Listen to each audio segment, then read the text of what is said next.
All my life I had spent time in bars. As a child, in the corner while my parents got hammered, as an adult, behind the bar, cleaning tables, and the irony wasn't lost on me. Now I had left Chicago, hoping never to look back. I was in a bar, once again behind it. Mindai had done me a massive favor and I was thankful, hoping to prove to her I wasn't just some loser, even though she knew my parents were.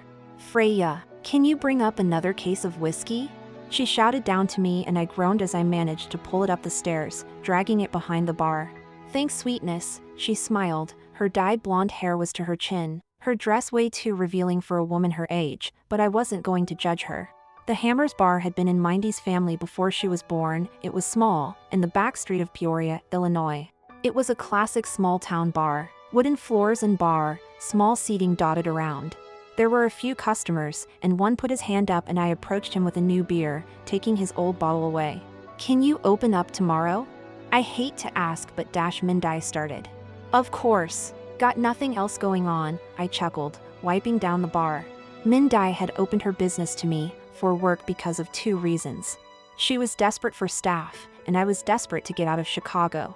Also, she knew my mother, or what she used to be, before she turned into a raging alcoholic. "You'll get some friends soon, give it time, sweetness," Mindai reassured me, and she was honestly a lovely woman.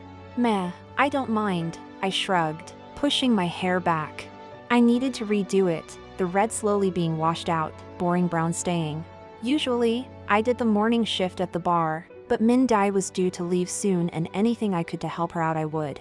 She found me a tiny little apartment, above a butcher's a minute's walk, which was helpful because I arrived homeless. Kneeling down behind the bar I wiped down the beer cabinet, hearing the bell of the door ring. "Boys, you know the deal," Mindai said firmly, and I stood, my eyes going wide for a second. Coming in were a group of men, all with motorcycle helmets on, slick and black, their jackets matching. "Off!" Mindai shouted then and they came to the bar, pulling their helmets off. "Where have you boys been?" Mindai asked, the other following suit. There were about 4 of them, but the one in the middle was who my eyes were fixed on. His hair was dark, cut short on the sides but longer on top, with a parting, one side longer and slightly flipping over. His jaw was strong, along with his nose, and although he had his leather jacket on, I could see his tattoos along his neck and his hands as he put them on the bar. "Rockford," he replied roughly, looking over at me. His eyes were gray in color, and I swallowed hard, the diamond earring in his right ear shining. "Who the fuck is that?" He pointed at me, looking back at Mindai. "That's Freya, my new girl." "Beers?" Mindai asked and he nodded, licking his bottom lip.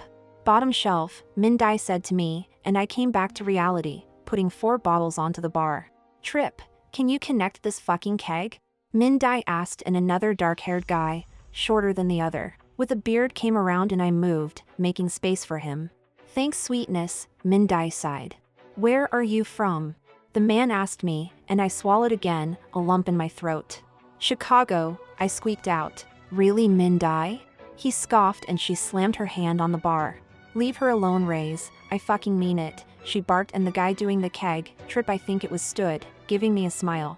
"Don't worry about him, he ain't fond of new people." He laughed, coming back around the bar. "Go and sit and drink your fucking beer, go on," Mindai shouted, pointing away, and they sat at a round table, in the corner of the bar. "Ignore them, but if they give you shit you give it right back," she said, her voice sassy. "Who are they?" I wondered, my back still against the drinks cabinet. "Around here, motorcycles are the thing," she shrugged, opening the till, taking money off a customer, him walking back to his seat. "They are the Knights, and Raze?" she asked, and I nodded, catching that it was the drop-dead gorgeous one. "He's pretty high up. The others are just members, but they protect my shit, and if they are here, the older boys will come soon," she laughed, her voice croaky. "Older boys?" I asked, curious. Living in Chicago, I saw bikers all the time, but they were usually fat dudes on a Harley Davidson, nothing like what I just saw. "The president and vice, Banks and Jet, believe it or not they are nicer," she laughed, cackled even, her eyes in the till, counting some notes. My eyes went over to the table, one of their hands up, and I made an assumption, bringing over 4 more bottles of beer, taking the empty ones. They were in conversation, Raze sitting back, his hands on the top of his head, and I couldn't help but stare at him, just for a few more seconds before I went back to the bar, throwing the empties into the recycling bin. Let me cash this up. Min-Dai went into the back, the stack of notes in her hand, and I tidied up the bar a little, it getting slightly busier as the night went on and Min-Dai came back out, drying some glasses as I served the normal beers, Raze and the others coming back to the bar. Min-Dai, here, Trip handed her a few notes. Thanks boys, she nodded, opening the till. I looked up as they were halfway out the door, Raze putting his helmet on, flipping up the visor, so his face was visible. Chicago, you got an ass even the Pope would stare at, he said cheekily, and I rolled my eyes. Fuck off, Raze, Min-Dai shouted, turning to me as they walked out. Bit of advice, sweetness, avoid fucking Raze like the plague, she tooted.